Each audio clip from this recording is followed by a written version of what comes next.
what's been really surprising is the fact that the root causes of aging seem to boil down to only 12 key things. And these are actually called the 12 hallmarks of aging.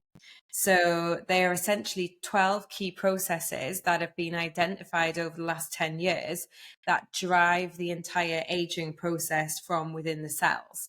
So I think an important thing, or, an important mindset shift that we need to have is that whilst we traditionally think of aging in terms of seeing it on the surface or the effects of aging, actually everything to do with aging is starting in the cell. As we get older, our NAD levels do naturally decline.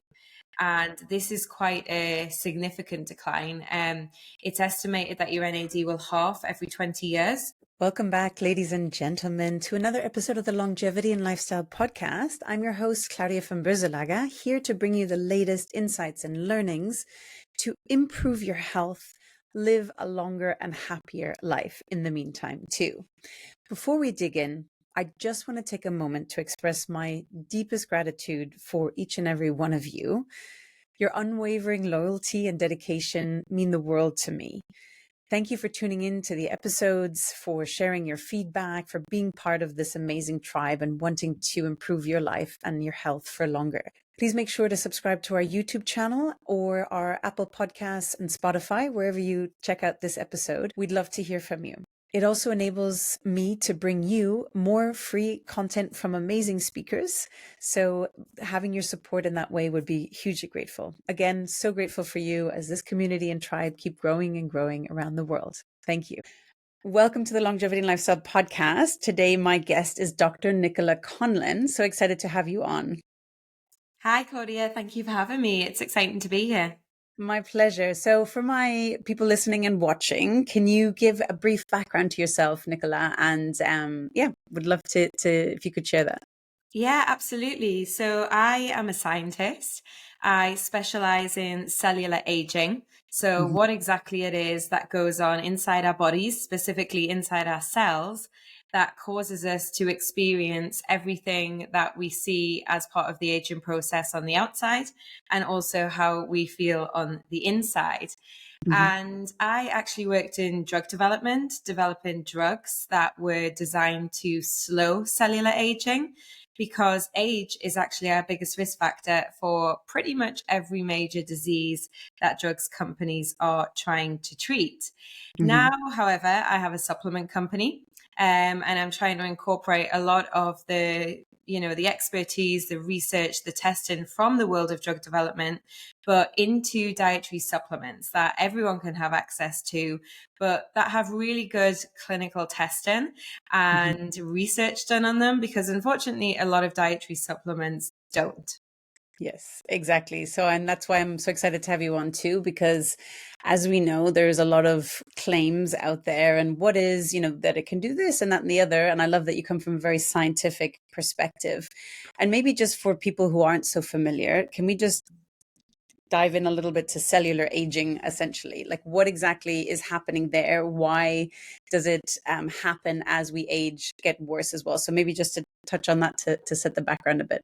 Yeah, absolutely. And, this is something that is relatively new, even within the scientific field, this idea that actually we may be able to slow or even reverse the aging process at the cellular level. Certainly, when I first got into this field around a decade ago, there were still scientists that argued that it wasn't possible and that you couldn't slow cellular aging. But now you won't find a single scientist within the field that will argue that this is not possible, because the evidence is so strong.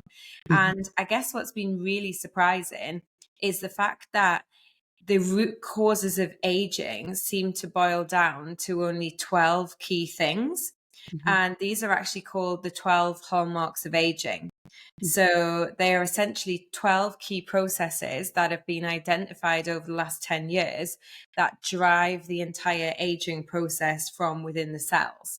So I think an important thing, an important mindset shift that we need to have is that whilst we traditionally think of aging in terms of seeing it on the surface or the effects of aging, actually everything to do with aging is starting in the cells. Yeah. You name any sort of process of aging and there is a cellular root cause.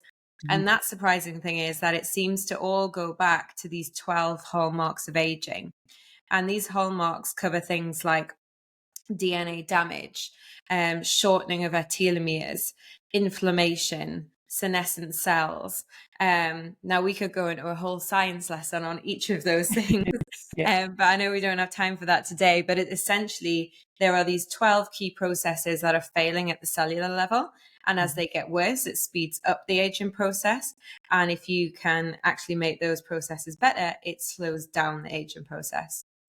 Beautiful. Thank you for summarizing that as well.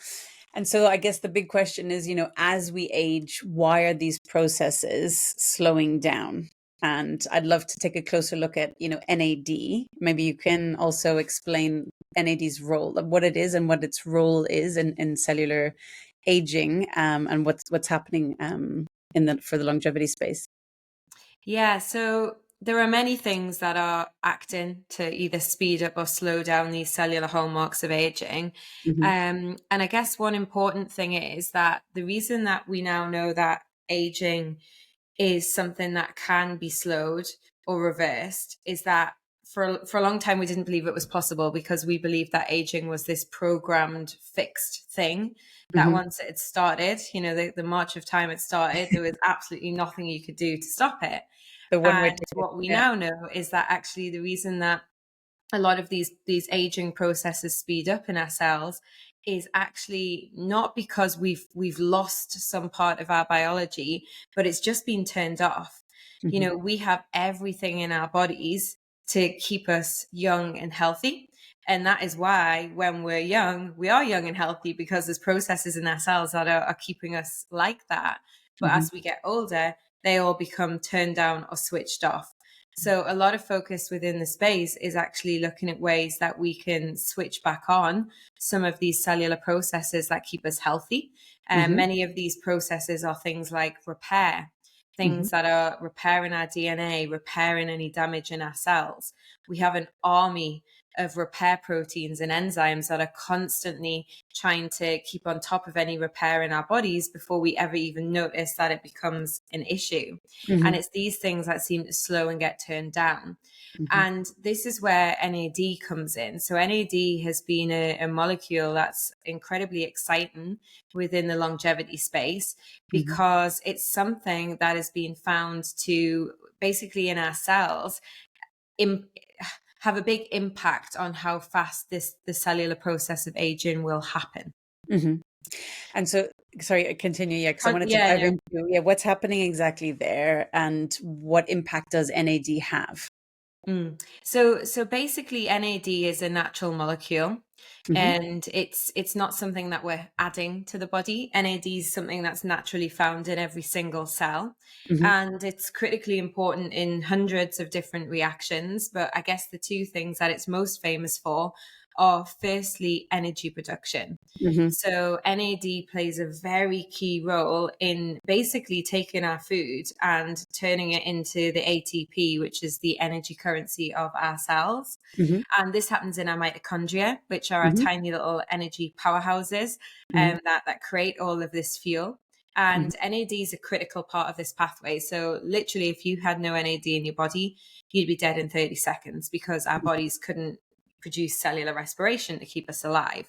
Hmm. So that was the thing that NAD was originally famous for. But actually, much more recently, it's been found that NAD acts as a fuel to drive a lot of these repair processes that I just mentioned in our bodies. Hmm. So, as a general rule of thumb, if you have high levels of NAD, you have lots of energy, so your cells can function correctly. And also, you have lots of repair going on, meaning that your cells are kept in good health. Hmm. Now, if you got low NAD, you get exactly the opposite. Energy levels in the cell decline, Hmm. repair isn't functioning as well, damage starts to build up, and this manifests as a lot of the signs and symptoms of aging. Hmm. Now, the reason that NAD is so exciting within the longevity field is its linked with aging is that, unfortunately, as we get older, our NAD levels do naturally decline. Hmm. And this is quite a significant decline. It's estimated that your NAD will halve every 20 years. Wow. So this is even from birth. So by the time you're 20, it's halved. Oh my goodness. Wow. Okay. Yeah. Yeah, by the time you're 40, that amount is halved again, and so on, which is scary. Like, and Yeah. I've just said if you didn't have any, you'd be dead. So, Exactly. it's not, 30 not good. seconds. Yeah. Yeah. So, And, mhm, that means that basically our cells can't produce the energy that they used to. mhm, They cannot drive the repair that they used to. It's mhm, not because those processes have disappeared. They're just getting turned down because the NAD that is not there to fuel these processes. So you start to get lack of cellular energy, you start to get a buildup of damage, and this drives these hallmarks of aging. mhm, And this is a cellular level, but on a more body level, low NAD will contribute to things like tiredness and fatigue that you mhm. get as you get older, not having as much energy and stamina in general as you did when you were younger. And you see kids running around and like, how have they got so much energy? Yeah. Because they've got loads of NAD. Mhm, And then, also cognitive function, brain fog, all of these sorts of things start to manifest as NAD declines. And also your general resilience throughout the body starts to decrease as well. mhm. So fundamental. And when you came across it originally, like I'd love to maybe take us to that moment where you're like, wow, this is huge. I want to Mm. focus on it. And then even to go and create a supplements company, where you also incorporate clinical research, which I'd love if you could touch on as well. So what was that sort of aha moment, and what made you decide like, okay, this is what I want to focus on, and then go to create a supplements company? So can you share that story? Yeah, so my background was working in drug development, Mhm. and originally I worked in cancer therapy. And then one day my boss said to me, "Okay, Nicola, we're going to put you on a different project. You're going to look at drugs to slow aging." And I was like, "Really? Is this a thing?" Is this a joke? uh, Okay. Because this was everyone's talking about longevity and things like this now, but back then it was really not something that was very spoken about. It was very, very new. Mhm, So essentially, I was given the job of looking into all of the scientific research that was happening in the longevity space to understand whether this science was strong, was it solid, was there anything in it, and was it worth pursuing a development program within that company looking at drugs to slow cellular aging. So I mhm, had an amazing opportunity where I spent a whole year going through all the science, all the detail, meeting all the key scientists in the field, mhm, and deciding, yes, absolutely, this science is mind blowing. What is mhm, going on in this space is the future. mhm, As I mentioned earlier, age is our biggest risk factor for everything that we're trying to, cure or treat with a drug. mhm, Way bigger risk factor than any of the other things that we're told are bad for us. mhm, So this idea that if we could just slow cellular aging just a little bit and reduce the onset of all of these age-related diseases, it would be massive. mhm, So one of the things during this time of research that really stood out to me was NAD. Because that seemed to be something that, first of all, had a huge amount of research already done. mhm, That was very, very promising. It was something that seemed to affect not just one of the hallmarks of aging, as many areas do, but mhm, actually all of them. mhm, So as NAD went down, all of the hallmarks get worse. As NAD goes up, all of them get better. So it was this way of potentially having a huge impact with one molecule, which is quite unusual. mhm, And then finally, it was actually something that could be, you know, changed using a dietary supplement. It didn't have to be a drug. mhm, And that was the bit that really stood out to me, was that we had all of this fantastic research, all of this evidence. But if we were going to wait until we were developing a drug to boost NAD, mhm. we're going to be waiting another 15 years, because Yeah. that's how long it Yes. takes to get a drug to market. And then you've Yeah. got the old problems of, is this accessible to everyone, Mhm, and things like that. So when we were looking at all the different molecules, a lot of things that worked really, really well were natural molecules, not your typical drug molecules. And unfortunately, a drugs company is not interested in them because they can't be patented. Yep. So commercially, it made total sense. Ethically, I was like, actually, somebody needs to be doing something with these more natural molecules. So in 2017, I decided to leave the world of drug development and start a supplement company. And how has that path been? Because obviously people have heard, some people listening to the podcast will have heard about NAD and heard that there's, different forms, and some are patches and some are injectables. And, why focus on a dietary supplement? And, by the way, for everyone listening, I do take my Nuchido one, so we'll talk about that specifically, but I really wanted to share the science from Dr. Nichola Conlon here as well. So why did you decide to focus on the area that you did? And what were some of the compelling reasons that you thought that this would be the most promising route? Yeah. So, as a company, we're very much known as an NAD company, but actually a lot of our research is not only on NAD, but on all the different hallmarks of aging. Mm-hmm. And we're developing things to look at different hallmarks. But for me, the first thing to target was NAD, because it's something that has such a profound effect Mm-hmm. on our cellular health, because it's Yeah. found in every single cell. That means that when it goes down, it affects huge amounts of the body and Mm-hmm. huge The amounts whole of cellular system. function. And Mm-hmm. equally, when it's increased, it also has a massive benefit across the entire body.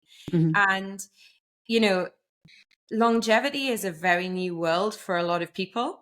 And there are a lot of crazy ideas going on in the longevity space about how we may be able to alter our genes or, do some crazy therapies. Mm-hmm. And, I don't think the world's quite ready for them. And I don't think the science is quite ready. But this Mm-hmm. idea that maybe we could do something with a supplement was something that really stood out to me as a way of getting this science accessible Mm-hmm. to the everyday person. Mm-hmm. And there were companies that were already starting to sell ways to boost NAD, supplements, drips, all sorts of different things. Mm-hmm. And when I looked at all of these different options that were already available, quite a lot of them don't make scientific sense Mm-hmm. based on what we know about the reasons why NAD declines and the chemical nature of NAD. A lot of these ways that people were using to boost their NAD didn't really make sense. So what I set out to do was develop something that was based on the latest science and actually did make scientific sense. Can you expand on that? Why it didn't make sense? I'd Mm. love for people listening, so that, if they have the opportunity to look at NAD a bit closer, and to take supplementation, that they know what to look out for. What are some of those factors? Yeah, well, when everyone in the scientific community realized that NAD was something that we wanted to elevate in our bodies, there was a Mm-hmm. big flurry of activity of how can we do this? And the Mm-hmm. first obvious choice was, well, let's just put pure NAD in a capsule and swallow it. If we've got something short in the body, just eat it. And unfortunately, it was realized very early on that that's not a good way, because NAD is a very unstable molecule. Mm-hmm. So not only will there be no NAD left in the capsule because it just degrades in room temperature, Mm-hmm. even if there was, it wouldn't get through the gut. Mm-hmm. So then people started saying, okay, well, if we can't, if this NAD doesn't last very long, well, then why don't we do an IV? We can put it in a bag, make it up fresh, put it through an IV drip, or we can inject it, into the muscles or subcutaneous, whatever. Mm-hmm. And that will avoid this issue of stability. It will avoid the gut, and we'll just get it straight into the blood. Mm-hmm. So a lot of companies are doing this, but the issue that we have with those types of therapies is that NAD itself is a very large molecule. Mm-hmm. And that means that it can't actually freely pass into our cells. It's Mm-hmm. too big to just diffuse through the cell membrane.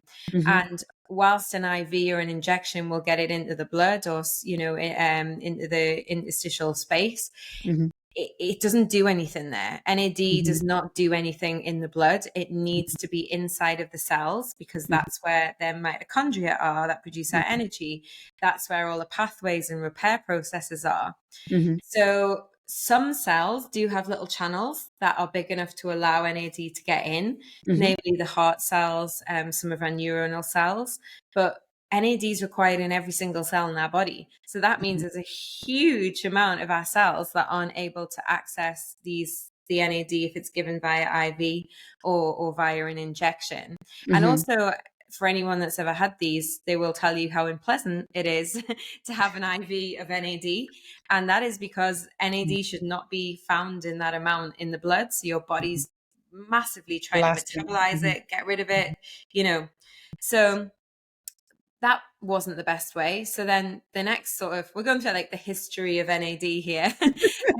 The I think next it's thing great that happened. to take the deep dive though, so people understand, right? Yeah. Because there's so much offering and there's noise in the space. So thank you for breaking it down from a scientific perspective. Yeah, absolutely. Because I think a lot of people don't understand. So the next thing that happened was they said, okay, let's go back to the dietary supplements again. Mhm, Let's think how we can do this differently. And probably to date, the most famous way of boosting NAD is using an NAD precursor. And if mhm, you followed the NAD space, you will have heard of something called NMN or NR. And mhm, these are basically vitamin B3 derivatives that are mhm, precursors to NAD. And what that means is they are like the building blocks or the raw material that your body will use mhm, to stick together to make the bigger NAD molecule. mhm, And these are better because they can be given orally. mhm, And it also means that they are small enough to be absorbed and small enough to get into the cells. Not all mhm, cells still, but enough. mhm, And then once in the cells, your cell has a special pathway called the salvage pathway, which mhm, basically makes and recycles these precursors into the big NAD molecule. mhm, So that was kind of the at the time the mhm, best way that we thought we could boost NAD. But obviously, with any area of science, the science is constantly changing, and we're constantly learning new things. mhm, And over the last a good few years now, probably since 2017 when I started this, all the mhm, science started to show that mhm, actually the reason why NAD declines in our cells is for two reasons. First of all, mhm, because that pathway that actually takes those raw materials, those precursors, mhm, and turns them into NAD, that actually declines with age. mhm, And secondly, inflammation. mhm, So inflammation degrades huge amounts of our NAD. mhm, So that made me think, and it was like, okay, so if we're trying to boost NAD, but mhm, we're ignoring the reason why it's going down, it's not going to be very effective. And mhm, I always get people to think of it with like a factory analogy. mhm, Using something like a precursor, a raw material, is kind of like going into this NAD factory and mhm, saying, why is my NAD production gone down? And then looking and seeing that the machines are broken, the pipes are leaking, the stuff's uh-huh. spilling out all over the floor, and then going, we don't need to worry about that. Let's just order some more raw material and somehow we'll get more NAD out the end. That's a Like, great analogy. Yeah, to yeah, you wouldn't visualize do like that. what's You'd go, oh going my on. goodness, we need Let's to fix repair. the Yeah. machine. We need Yeah. to stop all this stuff leaking out. We need to Mhm, clean it all up. mhm, Um, so that's exactly what I've spent a huge amount of time researching now. mhm, I've published several papers on it, talking mhm, about all of the root causes of NAD decline and different ways that you can actually combat these to mhm, effectively switch back on your mhm, cell's own natural NAD production, mhm. because your body's very good at making NAD. A lot of people don't realize we do not get any NAD from our diet. It Wow. all is made inside of our Mhm, cells mhm, mhm, and it just gets turned down. So all we mhm. need to do is turn it back up again. Beautiful. So how do we turn it back up again? What do we do, Nicola? Well, this is exactly for the supplement, the way the supplement that we've designed, exactly how it works to target these root causes of Mhm, NAD decline. But actually, I think it's important to note that actually, whilst I have a supplement company, mhm, I'm a big advocate of like getting lifestyle and things like that in mhm, place first. mhm. It's pointless, spending money on supplements if your lifestyle is terrible. Exactly. Because first of all, NAD is declines naturally with age, but Mhm, also your lifestyle will will influence that. So mhm, anything that's damaging in our bodies, things that we all know about, like drinking excessive alcohol, smoking, an inflammatory diet, sunburn, these mhm, things massively deplete our NAD levels. On the other hand, things that we know are good for us actually increase NAD. So, in particular, exercise and fasting.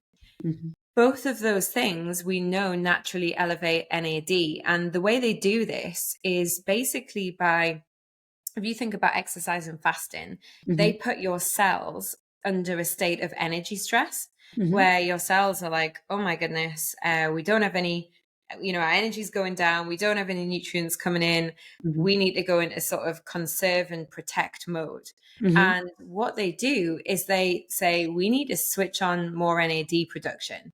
Mhm. And that pathway that I spoke about, those enzymes, those machines in the factory, they actually naturally are elevated when you do exercise and fasting. Mhm. So there's a particular enzyme called NAMPT, which is the Mhm. key rate limiting enzyme in NAD production in our cells. Mhm. And there are clinical human studies that demonstrate that both exercise and fasting increase levels of this enzyme naturally. Mm. So that is always a good place to start.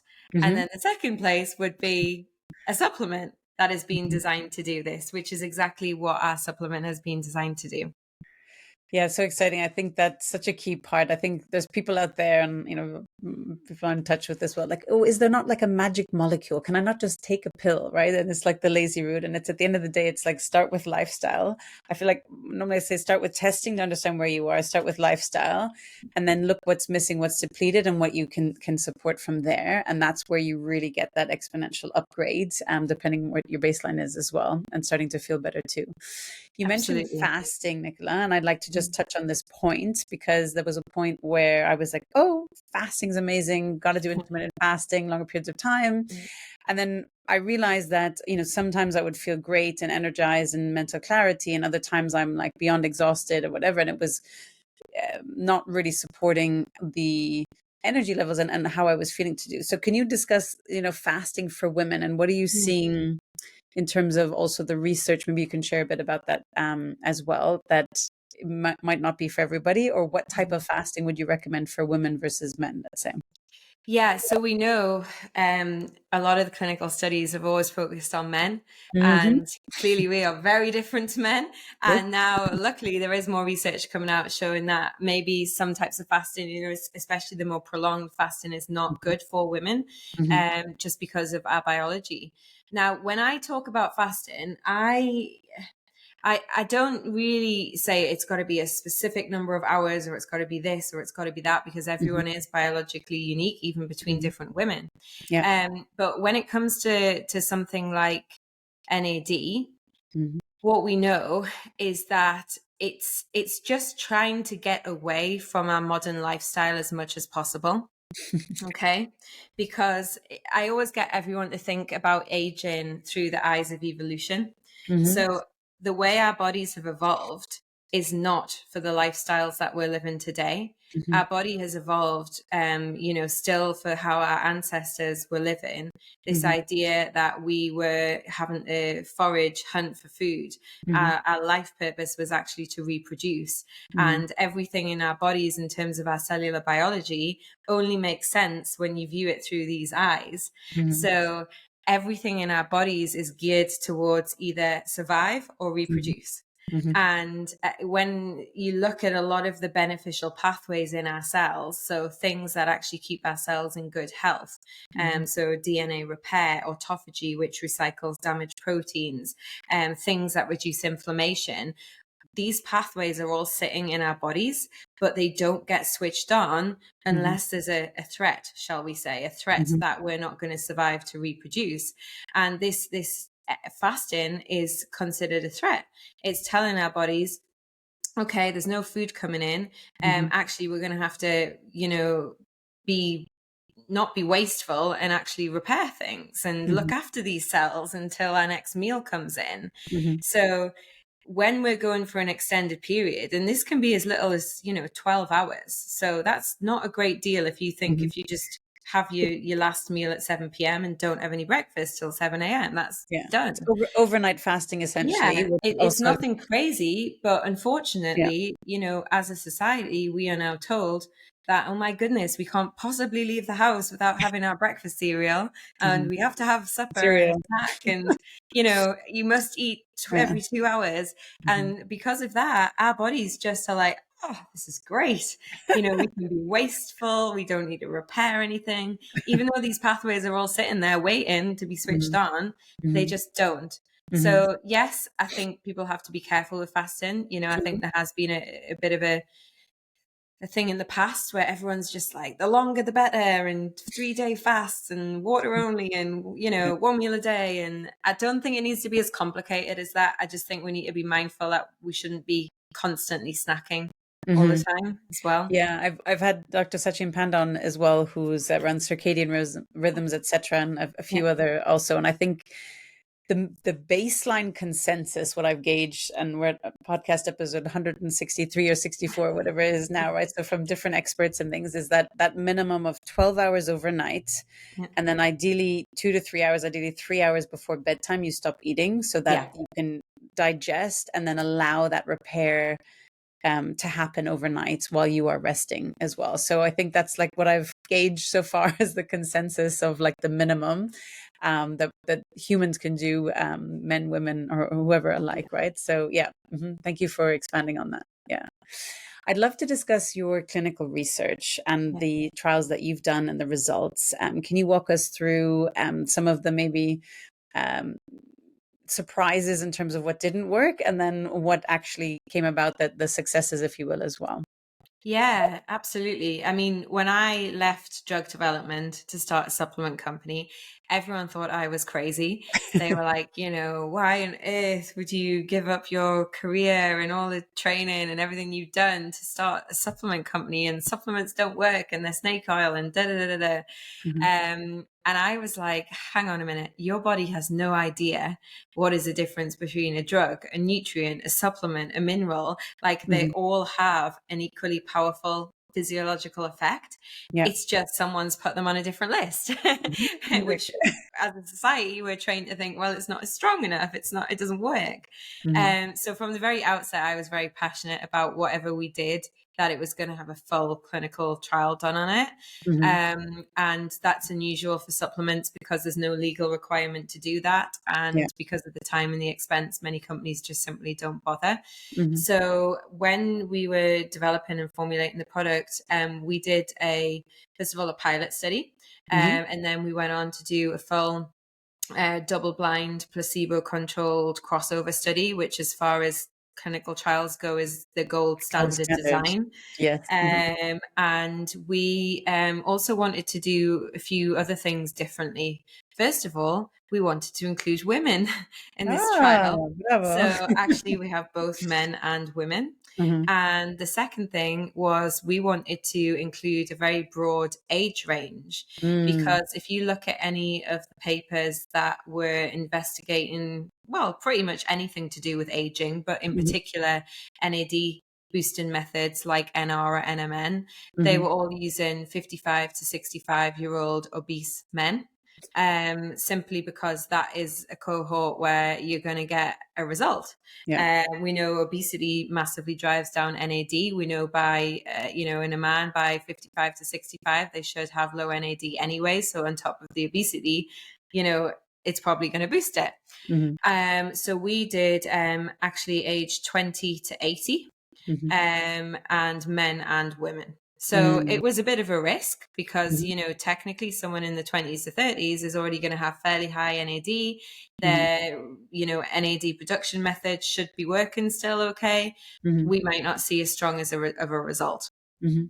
But again, we were like, this actually needs to be relevant to the average population, and Hmm. also the average population that is a consumer who could potentially benefit from this.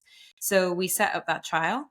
And the first thing we obviously wanted to look at was, did it boost NAD? Yeah. And it did, thank goodness. Good. And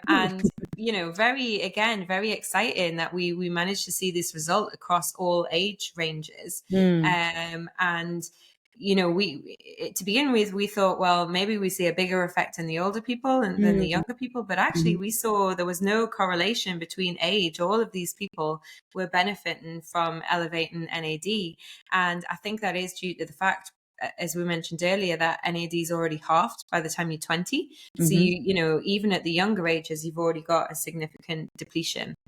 But Can I ask one quick question, Nicola, just from yeah, my understanding? So you said across the board, the levels were elevated, but does that mean across the board from the 20-year-old to the 80-year-old, they were elevated? Everyone had a 10% increase? Because I assume that the baseline pre-supplementation was varied, I assume, right? So Yeah. was it everyone has a 10%, 20% increase, or can you just break down, just so for my understanding of the science, like what came about?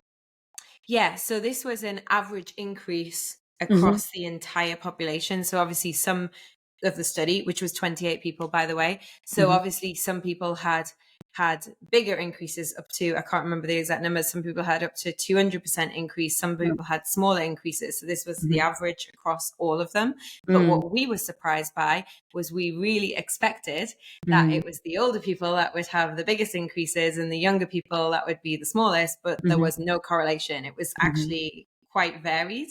And Mm-hmm. we think, again, this is because even the younger people, some of them could have been quite depleted. Some of Mm-hmm. the younger people had quite low baselines, which was surprising.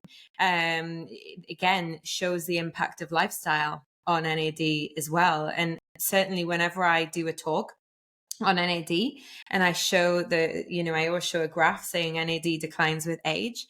I don't show this smooth graph. I show this funny graph that goes like a mountain range.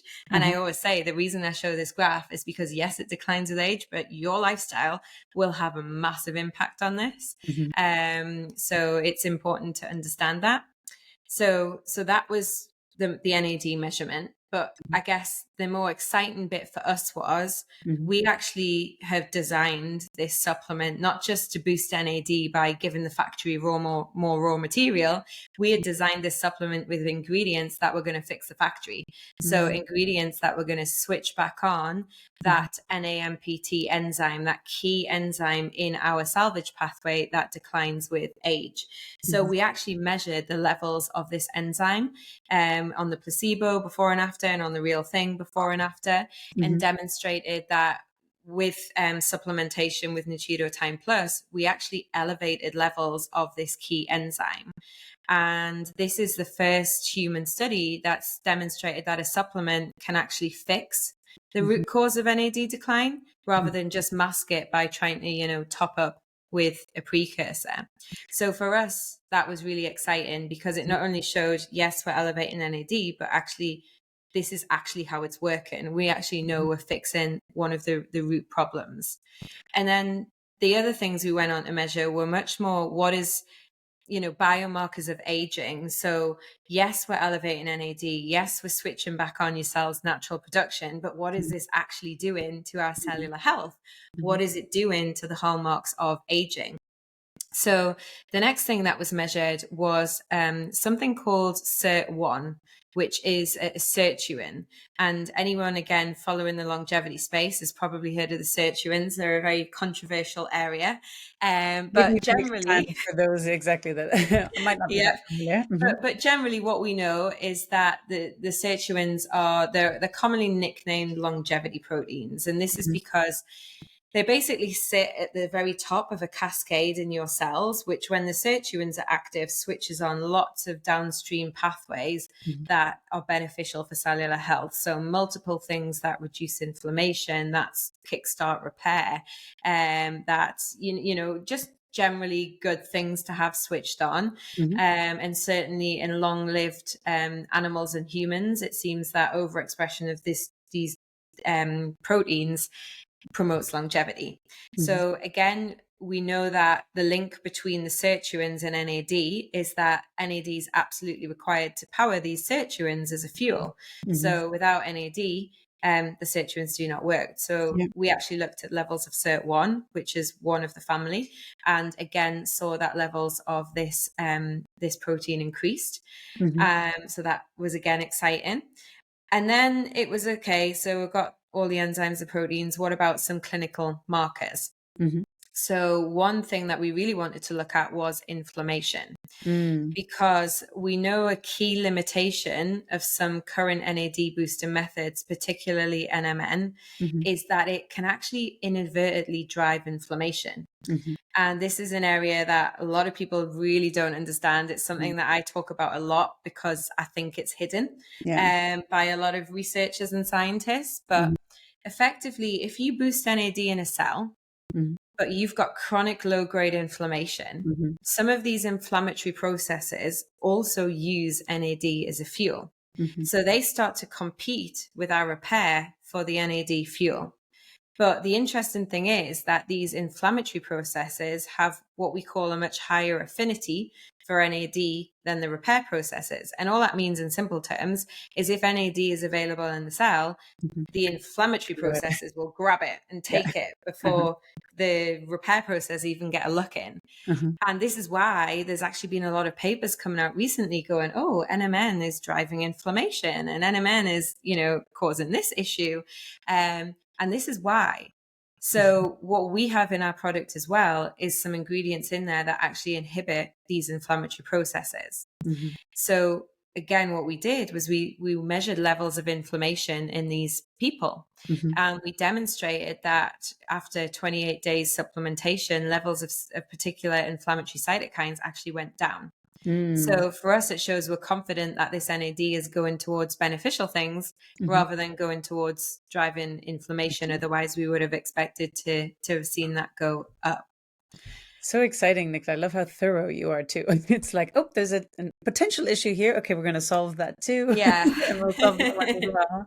Yeah. Really, really fascinating as well. I don't know, did you want to continue on something there? Or... Yeah, I guess that there was a lot of things, and I mean, this paper is published. Yeah. Anyone could go online and find this paper We'll and link it read in the the show whole, notes. Yeah, exactly. read the whole study. Yeah. But I guess the most exciting bit was we also measured biological age. Yeah. So, we measured your biological age, which is the rate at which your cells are aging on the inside. Using And which test? Maybe you can just expand on that because I was So for this test, we actually used a test called glycan age.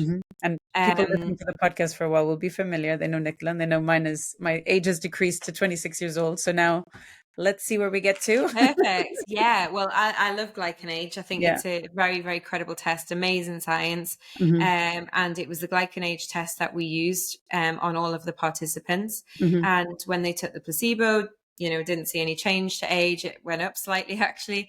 And then using the supplement, we saw a reversal of biological age of 1.26 years in the 28 days. Wow. So you've done a test over a longer period of time? I wonder where you last 6 months. That is something, that is something we want to do. So, we do, I mean, just myself and people that I know that have been taking it for much longer. We know, I mean, my biological age is 20. Amazing. I'm 37. So I've been taking it for the longest person in the world. Exactly. So you'll be 5 years old soon. Yeah, since we're making it up in the lab. But yeah, no, we do want to do some longer term testing as well on that, because simply because it's super interesting. But again, it's a way of actually demonstrating that this is having a real impact on the biological age within the cells. It's reversing cellular aging. So again, we're really proud that, we've managed to develop something that has great science, has good testing, and actually does what we want it to be doing in the cells. Yeah, that's really, really exciting. And I think that we are at such a phenomenal time in terms of the science being there to prove different modalities and theories as well, and that you have the facts. And I know some people are like, oh, it's all snake oil or not, but it's like, read the research papers, check how the clinical trial was actually done and who's funding it, by the way. Big important factor. Is it pharma? And how it's done, and a double-blinded placebo, etc., like you did it, like the gold standard. And it's just really, really exciting there. So yeah, we will definitely link all that research in the show notes. And Nick, like I said, I'd love to ask you as well, is there a profile of person that NAD is not for supplementation now specifically? Are there any risk factors? Yeah, so I always say for NAD, because it's not something that we are artificially adding like a drug where there's like a contraindication, our bodies are used to naturally having high levels of NAD. So people say to me, well, can your NAD go too high? Like, it's actually quite difficult to get it back to the levels that we had when we were young, even through methods such as this. So there's no risk of it going too high again. It's actually more abnormal for your body to have low NAD than it is to have too high NAD. So NAD itself is something that is this, there's no contraindication because we naturally have high levels levels when we're young. What Mhm. I would say is if anyone's going to start taking a dietary supplement, particular something like ours that has lots of different ingredients in, and Mhm. they have a specific condition where they are taking drugs Mhm. to deal with that, they would want to check with their doctor for any interactions Mhm. or anything like that. Obviously, I can't go through Of course, every all of single them. individual drug, but Yeah. we always say just double check with the doctor before you start taking any supplements. Yeah. But yeah, in terms of NAD itself, again, not something that you're artificially adding. Your body's used to having naturally high levels as well. Mhm. And we know that NAD is incredibly beneficial for driving a lot of beneficial processes in the cells, Mhm. but causes havoc when you don't have it at the same time. Yeah, so potentially, and obviously with a huge disclaimer, speak with your medical Yeah. professional. But then it's almost, if you're taking the supplementation, if there's no issue with it, Mm. you potentially could get off of the medication if you're able to, your body naturally to heal certain processes. Obviously, a huge disclaimer there, and speak to your medical professional. But I think Yeah. it's important to retest. Where I do hear from some clients as well is that they like, yeah, I checked with my doctor, but they have no clue what this is. Like they don't understand, and Yeah. so they're just like, better not. So, what would be how could people become a bit more educated about what it is so they can have a better conversation with their doctor and potentially share those links and that information with their medical professional? Yeah, unfortunately, it's a huge issue. The medical doctors are, I'd say, around 15 years behind Hmm. what the science actually shows, and Hmm. it's not their fault. They're great in emergencies and things like that, but in anything preventative, generally, certainly in the UK, it's Hmm. non-existent. Hmm. And I do know people that even taken research papers, etc., to the doctor will Hmm. still go, we don't have time for this. Yeah. We're not going to read it. Hmm. Functional medicine doctors, very, very different. Yeah. Somebody that is actually trained in preventative medicine will absolutely understand what NAD is, Hmm. and why it's beneficial. Hmm. And so maybe in if you can even have a consultation with somebody that is more on the functional side, Hmm. especially if you're concerned about preventative health. Hmm. And as you said earlier, I think testing is, pre-testing, things like that is very, very important. Hmm. A key thing to mention though, actually, is that I always get asked, can people do like at-home blood tests for I am. testing NAD? Hmm. The answer is no. Hmm. NAD is very unstable, and that means that you can't take a blood sample and put it in the post, or drops of blood on a card and send it away like you can with the glycanage test, Yeah. because the NAD just degrades. Hmm. There are a lot of companies out there that say they can test it, and I have spoke to all of them and said, you need to explain how you get around this stability issue, Hmm. and none of them can answer it. Hmm. So I'm not confident that any of the companies out there are offering Hmm. something that's reliable. Hmm. Just from being a scientist working in the lab and physically testing NAD myself, I Hmm. know that if you leave a sample of blood out on the lab bench, Hmm. within 30 minutes the NAD is gone. Hmm. That's how much of how unstable it is. So yeah. Nichola, can you share what are the tests slash biomarkers that somebody should request or could request from their healthcare professional to be looking at, right? So just maybe to share that so they have the vocabulary, they have the right names. Could you go off the list of like what are the, those biomarkers and the tests, the labs that they should be Yeah. asking for? I mean, for us, I think we we prefer to advocate using the biological age test. Hmm. I will talk all the time about actually looking at measuring glycanage, Hmm. because we know that obviously is a reflection of levels of inflammation in your body, but also general cellular health. Hmm. So in terms of if the person is trying to increase their cellular health, increase their health span, Hmm. definitely something like the biological age test. Hmm. If you did want to go to your doctor, they wouldn't have a clue what a biological age test was, and would probably look at you very strangely. But if you wanted something, more available from a doctor if they take requests, Mm-hmm. you'd be looking at something inflammatory like CRP. Again, because we know the link between NAD and inflammation is there. We also know the link between inflammation and aging is huge, so much that we call inflammaging Yeah. in our space. Mm-hmm. So I think those tests are important. Mm-hmm.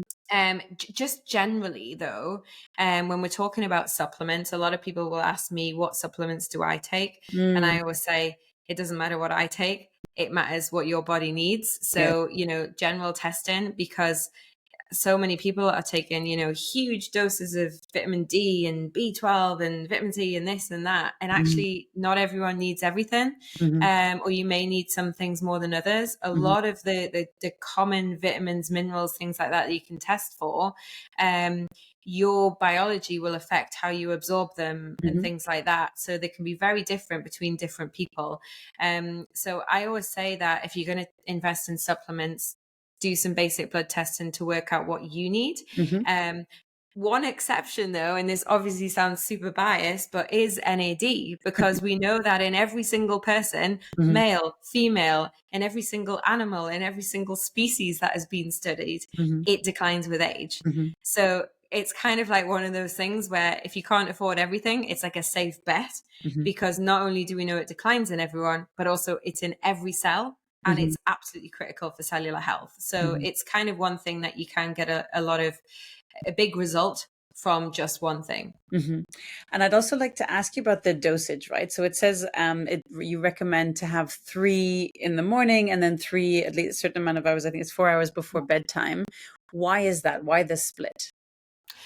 So first of all, the 6 capsules daily. Everyone goes, oh my goodness, 6 capsules. It's such a huge take a lot amount. of supplements, so I'm like, oh, this is okay. Yeah, some people are fine, but quite a lot of people are like, oh my goodness, that's a lot. And, because a lot of people are used to getting a supplement and it's saying, oh, take 1 or 2 pills a day. And actually, if you look at a lot of supplements, the amount that is in this dosage that they give is so low compared to the amount that's actually needed to have the effect. Because a lot is lost in the gut, a lot is lost in metabolism, things like that. When we developed this, we were like, we want to make sure there's enough of all the active ingredients in there to actually be bioavailable. So my PhD is actually in bioavailability of nutrients and drugs, which is why I'm such a stickler about it being right. And that was the amount. So there's no fillers, there's no nothing in there. That was the amount that was actually needed to have the effect, and we know that actually works. So hence 6 capsules. We split it into 3 and 3 because it can help people get over that and split them up and take them. The reality is you can take all 6 in one go if you want to.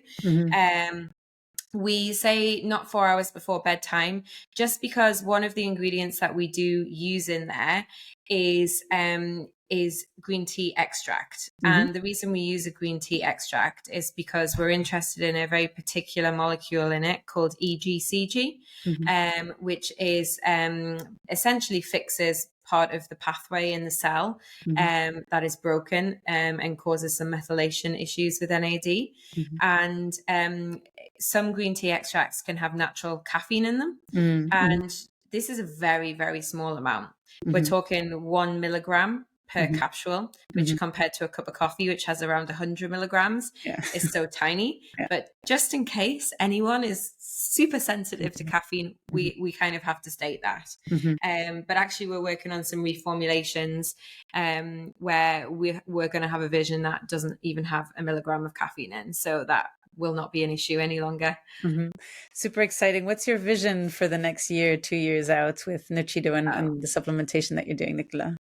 So our vision is looking at, when it comes to aging, I always say NAD is not going to fix everything. I think, it's always going to be a multi-targeted approach, looking at all those different hallmarks of aging. We're really interested in an area called senescence. So senescent cells are these zombie cells that have become damaged. They go to sleep, but they don't sleep quietly because they secrete a lot of inflammation, and we know how bad inflammation is. So we're actually doing a lot of research in collaboration with a few different universities, looking at different molecules that could potentially get rid of some of these troublesome cells out our bodies. Beautiful. Yes. And in general, what is exciting you about the future of longevity and health, Nichola? What are you seeing, and what's giving you a spring in your step? I just think this is such an exciting time to be involved in anything to do with aging. Mm, Anything, whether that's a scientist, whether that's, someone researching it, talking about it, practicing it, doctor, mhm, anything like that, because the mhm, science that's come through, certainly over the last decade, is going to completely rewrite the way we think about aging in the future. mhm. It is going to completely revolutionize it. And the exciting bit for me is this is something that I have banged on about for years and years and years and got very strange looks. But now everyone's like, oh yeah, I've Mhm, been reading this book on longevity, or I listened to a podcast, and mhm. yeah, and I'm like, yes, this is what I've been talking about for a long I'm not time. crazy, I swear. I told you this. But now everyone is generally like, okay, this is a thing. And like, the average person is now getting interested in it. Yeah. And Mhm, that is great because that's only going to help push forward mhm. the research and help get some of this beneficial science out to actually benefit people, which is what we all want to do. Yes, exactly.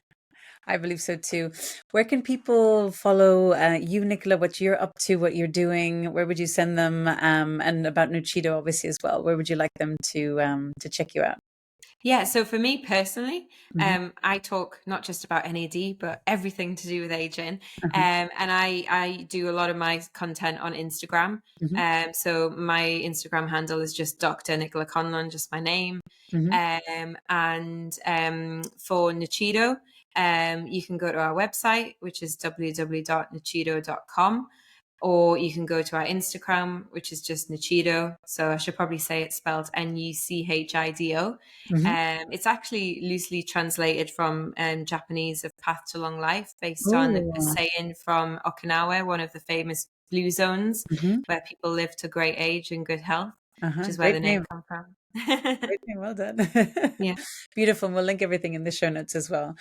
Nicola, do you have a final ask or recommendation or any parting thoughts or message for my audience today?